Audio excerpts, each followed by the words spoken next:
Praise the lord. ప్రభునందున మీకు అందరికీ శుభాలు తెలుపుచున్నాను ప్రియ దేవుని ప్రజలారా. ఈరోజు మనము మన ఇల్లు ఎలా ఉండాలి, మన ఇల్లు ఏ విధంగా ఉంటే మనం వర్ధిల్లుతామనే అంశం మీద ఈరోజు మనం మాట్లాడబోతున్నాం ప్రియ దేవుని ప్రజలారా. ఈరోజు యేసు ప్రభు వారు చెప్పిన ఒక గొప్ప మాట గురించి మనం మాట్లాడబోచున్నాం. మార్కు రాసిన సువార్త 3వ అధ్యాయము 25వ వచనం. ఒక ఇల్లు తనకు తానే విరోధముగా వేరుపడిన ఎడల ఆ ఇల్లు నిలువనేరదు. Praise lord. ఒక ఇల్లు తనకు తానే, అంటే ఒక ఇల్లు అనగా ఆ ఇంటిలో నివసించే ఆ తల్లిదండ్రులు కావచ్చు, కూతురు కుమార్తె కావచ్చు, ఆ ఇంటి వారందరూ వారికి వారు విరోధంగా వేరుగా ఉంటే ఆ ఇల్లు, ఆ కుటుంబము, ఆ యొక్క కుటుంబ సంసార విధానం అనేది నిలవదు.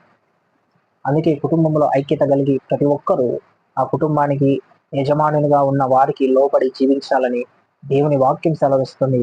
ప్రియ దేవుని ప్రజలారా, ఒక ఇల్లు తనకు తానుగా వేరే ఉంటే, సెపరేట్గా ఉంటే ఆ ఇల్లు నిలవదండి. ప్రస్తుత సమాజంలో ఒక ఇంట్లోనే కలతలు, పగలు, ఈర్ష్యలు కలిగి చాలా మంది ఉన్నారు. తల్లిదండ్రులు గౌరవించని పిల్లలు ఉన్నారు. మ్యారేజ్ అయిన తర్వాత వారికి ఇంటికి వచ్చిన కోడళ్ళు వారి యొక్క అత్తమామల్ని సరిగా ప్రేమించారు. ఆ కోడళ్ళు ఆ అత్తమామ కూడా సరిగా స్వీకరించారు. ఎన్నో సమస్యలు, ఎన్నో పొట్లాటలు, ఎన్నో ఇబ్బందులు, రకరకాలుగా నేటి సమాజంలో మనం చూస్తున్నాం ప్రియ దేవుని ప్రజలారా. ఒక ఇల్లు వారికి వారే విరోధంగా ఉంటే ఆ ఇల్లు నిలబడదు అసలు. దేవుని పిల్లలమైన మనము, చాలా మంది దేవుని పిల్లలైన వారి కుటుంబాలు కూడా ప్రస్తుత సమాజంలో మనం చూస్తుంటే ఆ రీతిగానే ఉన్నాయి. ఒక కుటుంబంలో భార్యాభర్తల మధ్య కలహాలు, ఎన్నో ఘోరాలు జరుగుతున్నాయి. భర్త మాట భార్య వినడు, భార్య మాట భర్త వినడు. ఇంకా ఇది చాలా విధంగా ఆ తర్వాత పక్కన అఫైర్స్, ఈ రీతిగా ఉంటే ఆ ఇల్లు ఎలా నిలబడుతుంది? అందుకే కుటుంబము ఈ ప్రపంచములో, ఈ లోకములో కుటుంబం అనేది ఒక వెరీ వెరీ ఇంపార్టెంట్ అని నేను భావిస్తున్నాను. ప్రియ దేవుని ప్రజలారా, మీరేమనుకుంటున్నారో కానీ ఇల్లు, ఒక కుటుంబం అనేది ఈ సృష్టిలో చాలా ప్రాముఖ్యమైనది. అలాంటి సృష్టి, ఆ కుటుంబం అనే సృష్టి మనం కలిగి ఉన్నప్పుడు మనం జాగ్రత్తగా జీవించాలి, బాధ్యతతో నడుచుకోవాలి.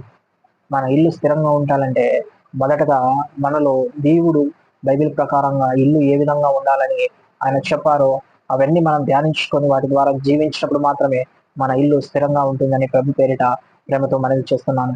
ప్రియ దేవుని ప్రజల, గమనించే మాట ఏంటంటే, ఒక ఇల్లు తనకు తానే విరోధముగా వేరుపడిన ఎడల ఆ ఇల్లు నిలువ నేరదు అని యేసు ప్రభు వారు చెప్పుచున్నారు. సో మనం అందరము ఒక ఇంటిలో ఉన్న ప్రజలు ఎవరైనా కావచ్చు, ఒక కుటుంబంగా, ఒక ఇల్లుగా ఉంటున్న తల్లిదండ్రులు కావచ్చు, వారి పిల్లలు కావచ్చు, వారి కోడలు కావచ్చు, వారి మనవళ్ళు కావచ్చు, ప్రతి ఒక్కరూ ఐక్యత కలిగి జీవించాలి. అప్పుడే ఆ ఇల్లు, ఆ కుటుంబం అనేది స్థిరంగా ఉంటుందని దేవుని వాక్యం సెలవిస్తుంది. వీడియో చూస్తున్న మీరు కూడా ఆ రీతిగా జీవించాలని నేను ఆశపడుతున్నాను.